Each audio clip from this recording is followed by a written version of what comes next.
se ele começar o dólar a lateralizar, ele não invalidar esse rompimento que ele fez ontem, então ontem o dólar ameaçou subir e fazer com que os ativos de risco perdessem valor. Fala, fofa! Meu nome é Augusto Bax, eu sou investidor de criptomoedas há pelo menos 6 anos. E eu sei que você está procurando para ter resultados rápidos no mercado de criptomoedas e eu tô aqui para te ajudar. Curso Mestres do Bitcoin é o curso mais completo do Brasil. Clique no link abaixo para saber mais. Eu peguei também um dado da Glassnode aqui, com base no comportamento dos long-term holders, pessoal, a gente já entrou em fase então de capitulação. Então nós estamos durante a construção do fundo do Bitcoin, tá? Nós estamos vivendo história. Lá no futuro, muita gente vai querer estar presente, gostaria de estar presente hoje para comprar e acumular Bitcoin e Ethereum em fundo, tá? E nós estamos, na minha opinião, construindo agora a capitulação desse ciclo, tá? Então, desde junho, a gente entrou na zona de capitulação em junho. Nós saímos temporariamente da fase de capitulação durante os últimos 2 meses, junho e julho, tá? E agora nós estamos voltando para dentro da zona de capitulação. Então, o comportamento dos investidores de longo prazo é de realização de lucro ou querer sair do investimento à medida que o mercado sobe um pouquinho, tá? Mas nós estamos tendo um desgaste da ponta vendedora. Então, na minha opinião, outubro, novembro, dezembro vai ser os 3 melhores meses da nossa geração. Da nossa geração, que eu quero dizer assim, do pessoal que já está em Bitcoin há muitos anos e do pessoal que entrou no mercado de criptomoedas no ano passado. Dessa geração, eu acredito que a melhor fase de compra vai ser agora nesses próximos 3 meses, né? E aí, no momento que você entra nessa fase de capitulação, tem que pensar em criar uma carteira diversificada, né? Buscando a simetria de pegando ativos bem fundamentados. Então dá para começar a montar posições no caso, né? Pois eu acredito que nós vamos entrar num período um pouco lateral como este fundo aqui do passado, lá de 2015 e 2014, e a gente vai reviver esse fundo, tá? Essa capitulação.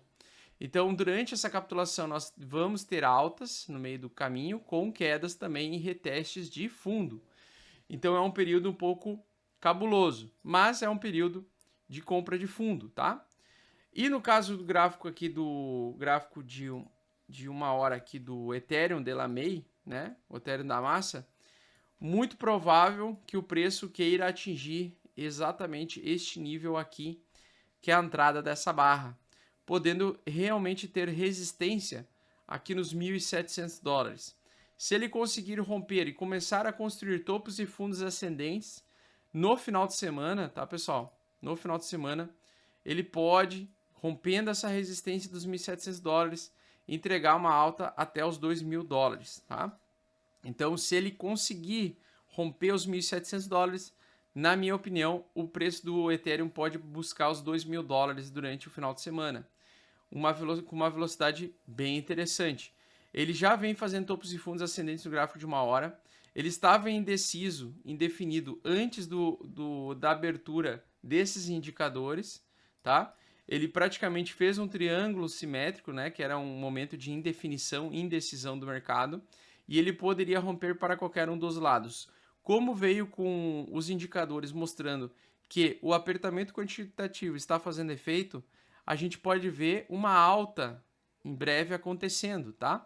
O mesmo acontece também com o dólar. O dólar, no caso, ele veio a fazer um rompimento de uma importante resistência e ele precisa ter a confirmação ou não desse rompimento, tá? E aí é muito importante esse vídeo que eu estou passando para vocês, porque ele vai dar muita clareza, que é o seguinte.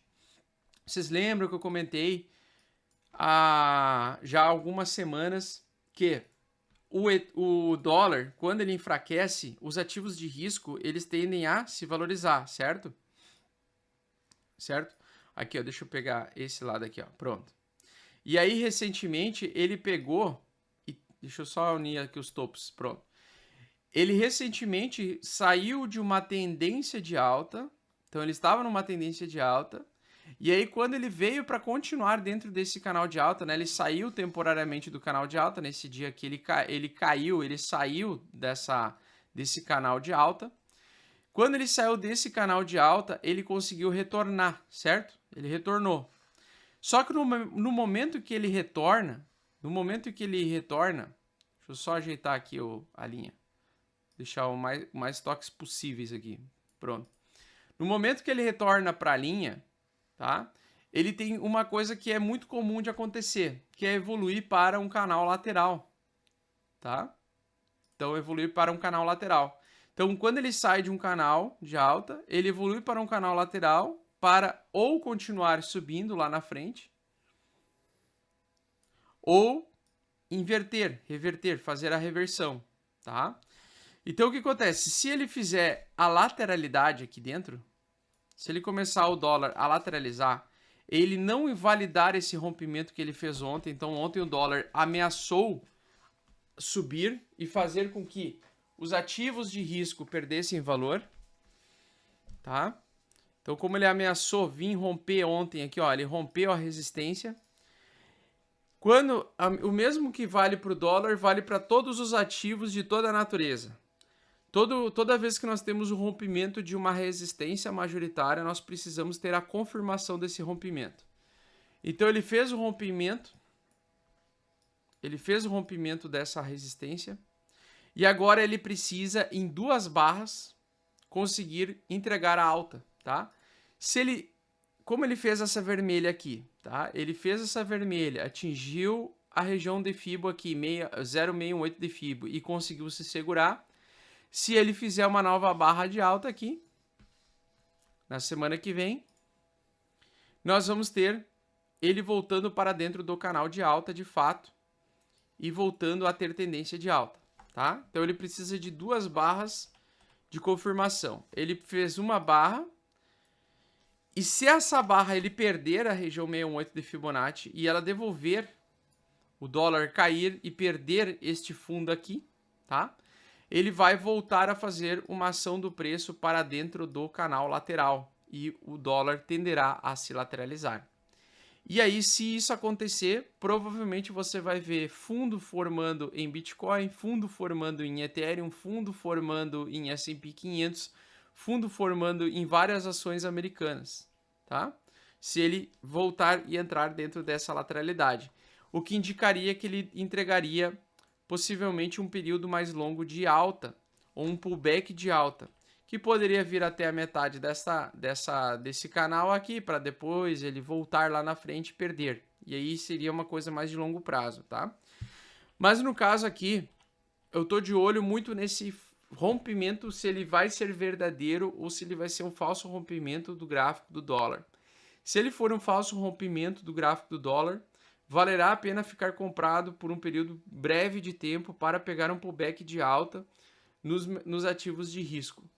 Se ele ganhar dessa resistência, se manter acima dessa resistência, tratar essa resistência como um novo suporte, valerá ficar mais a pena em dólar, ou seja, vendido das posições do mercado de risco, para pegar uma valorização do dólar perante outras moedas e outros ativos e você fazer um lucro temporário se mantendo em dólar, ou seja, aumentando a sua quantidade de Ethereum, Bitcoins e altcoins e afins, tá?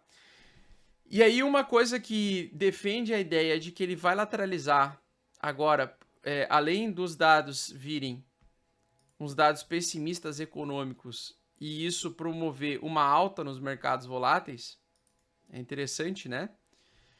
Nós temos aqui uma divergência bearish, tá? Então, nós temos uma divergência no gráfico diário, onde o RSI faz topos e fundos descendentes e o gráfico do preço está fazendo topos e fundos ascendentes, certo? Porém, nós temos um enfraquecimento da tendência de alta aqui. Então, isso significa que o RSI está indicando que nós temos um enfraquecimento da tendência de alta do dólar.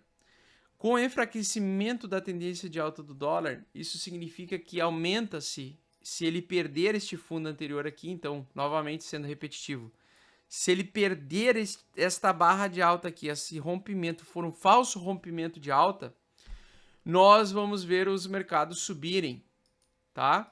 Se o dólar cair aqui nesse ponto para buscar a parte inferior desse canal, né? Ou a metade desse canal, pelo menos. E aí, nesses dias em que o dólar enfraquecer, inevitavelmente, como nós estamos comparando o dólar com ativos voláteis, o dólar enfraquecendo, os ativos voláteis ganham valor. E ele continua em alta, né? Então o Ethereum no gráfico de 1 hora continua em alta. E provavelmente, por conta dos dados do calendário econômico, que para mim vieram com um ponto de neutralidade e até vieram um pouco melhores para quem é investidor, mas piores para quem precisa de emprego, por exemplo, né, nos Estados Unidos, ou que não quer ver um enfraquecimento econômico dos Estados Unidos. Ele me surpreendeu, porque hoje eu jurava de pé junto que os dados iam vir mostrando que a expansão econômica ainda estava muito forte e que a inflação não ia ser arrefecida. Como ele veio com dados mais neutros e até a taxa de desemprego veio um pouco mais negativa do que o esperado, isso significa que o aperto deu certo, está fazendo o efeito de fato esperado pelo Banco Central, e isso indica compra dos ativos de risco hoje. Então, os mercados começam a reagir com muito otimismo à recuperação econômica.